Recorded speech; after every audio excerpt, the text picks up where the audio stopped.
বাটা মরিচের তরকারি খেতে চান কিন্তু বাটতে পারছেন না, অনেক কষ্ট তাই না? আজকের এই ভিডিওটি দেখেন আমার, তাহলে অবশ্যই আপনারাও আমার মতো খুব সহজেই বাটা মরিচের তরকারি খেতে পারবেন। তো আজকে আমি যে প্রসেসিংটা করেছি সেটাই আপনাদের সাথে শেয়ার করছি। এই যে দেখেন আমার বয়মে অনেকগুলো গুঁড়ো মরিচ। এই মরিচগুলো আমি শুকনো মরিচ বা বাজার থেকে কিনে এনে ভালোভাবে ধুয়ে শুকিয়ে তারপর ব্লেন্ড করে ফেলেছিলাম শুকনা। এরপর আমি এরকম জারে করে রেখে দিয়েছি। মরিচটা দেখেন, আপনাদের কাছে মনে হবে খুবই কালো হয়ে গিয়েছে, আসলে কিন্তু না।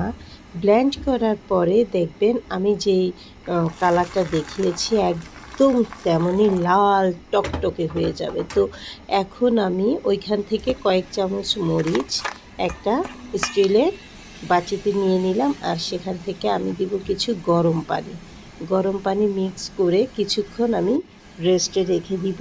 যখন মানে গরম পানির সাথে মরিচটা খুব ভিজে যাবে, তারপর ঠান্ডা হবে, তখন আমি এগুলো ডিপ ফ্রিজে রেখে দিব।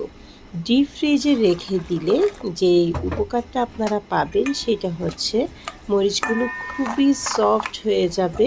ব্লেন্ড করলে আপনার বিদ্যুৎটাও সাশ্রয় হবে, খুব তাড়াতাড়ি ব্লেন্ড হয়ে যাবে এবং খুবই মিহি হবে। আপনারা আমার ভিডিওটা দেখলেই বুঝতে পারবেন আমার মরিচগুলো কেমন মিহি হয়েছে। দেখেন মরিচগুলো কিন্তু খুবই মিহি হয়েছে এবং খুব টকটকে একদম লাল রঙের হয়েছে।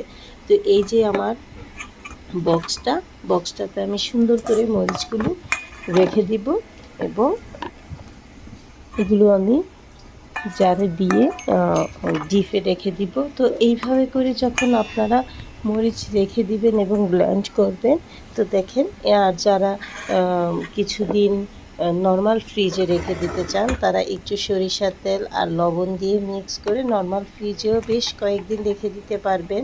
আগের দিনে আমাদের মা চাচিদেরকে দেখতাম নর্মাল রান্নাঘরেই রেখে দিত, বাটা মরিচ অনেক দিন থাকতো। তো সেভাবেও থাকবে। দেখেন আমার মরিচগুলো কি মিহি হয়েছে, আর আপনি নর্মাল ফ্রিজে অনেক দিন রেখে দিতে পারবেন। যদি মনে হয় খুব বেশি ব্লেন্ড করে ফেলেছেন, তাহলে আপনি ব্লেন্ডগুলোও ডিপে রেখে দিতে পারবেন। তো এইভাবে করে যদি আপনারা মরিচগুলো ব্লেন্ড করেন, বাটা মরিচের স্বাদ কিন্তু আপনারা পেয়ে যাবেন পাটায় না পিষেই। তো আমার ভিডিওটি ভালো লাগলে লাইক কমেন্ট শেয়ার করে আমাদের পাশে থাকবেন। Thanks for watching, bye bye.